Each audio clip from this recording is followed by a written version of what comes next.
En France, que vous soyez propriétaire d'une maison ou d'un appartement, vous la payez tous les ans.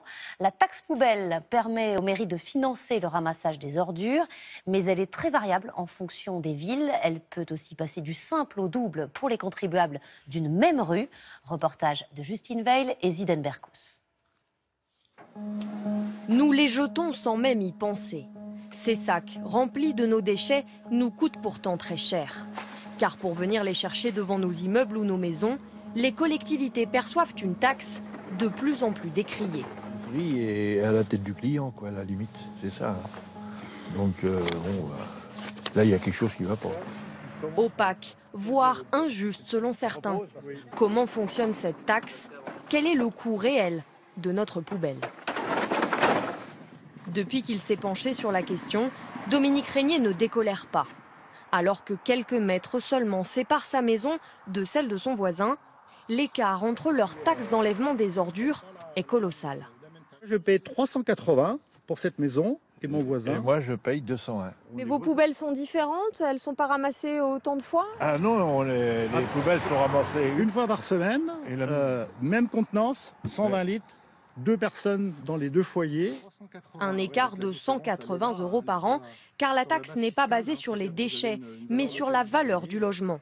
La maison de Dominique Régnier fait 20 mètres carrés de plus. Il a 2 salles de bain, son voisin une seule, un toit en pente contre un toit plat. C'est ce qui fait doubler sa taxe. Est-ce qu'on imaginerait aujourd'hui payer sa facture d'électricité, le gaz qui est ici, l'eau qui est juste à côté, en fonction de la valeur locative de notre maison? Inimaginable. Un coût différent selon la maison, mais aussi selon son emplacement. Car le deuxième élément pour calculer la taxe, c'est un taux, librement fixé par les communes. Il n'est donc pas le même d'un village à l'autre. Résultat, aucun Français ne paye la même taxe.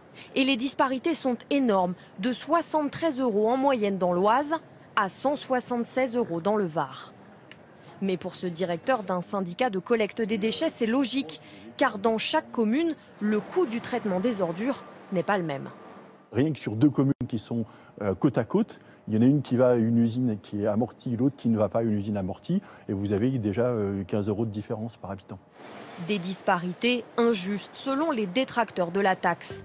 Des contribuables militants qui accusent même certaines communes de surfacturer leurs administrés pour remplir les caisses. À Lyon, une association a attaqué la métropole.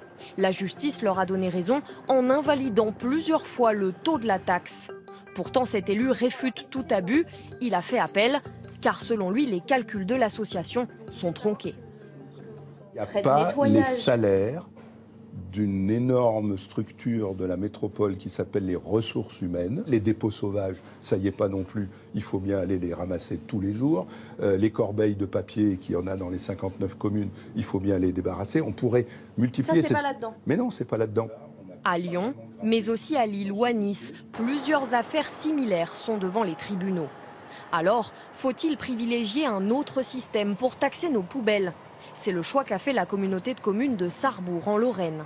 Ici, le principe est simple, on paye en fonction de ce qu'on jette. Chaque bac est équipé d'une puce qui est logée sous la collerette de préhension. Cette puce, elle comporte un numéro qui est associé à un foyer.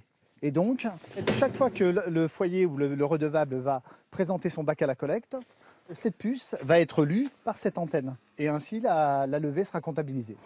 Pour 90 à 280 € selon le nombre de personnes dans le foyer, la poubelle peut être sortie 10 fois par an. Chaque levée supplémentaire est taxée, environ 5 €. Seuls les déchets non recyclables sont payants. La poubelle de tri, elle, est illimitée. Ça incite à faire attention, à ne pas mettre n'importe quoi dedans. Une poubelle par mois. Imaginez, si mon petit-fils 8 jours, il met 5 couches par jour. Je laisse ça pendant un mois dans la poubelle. Résultat, moins de déchets non recyclables. Le nombre de kilos par habitant a été divisé par 3 en 7 ans.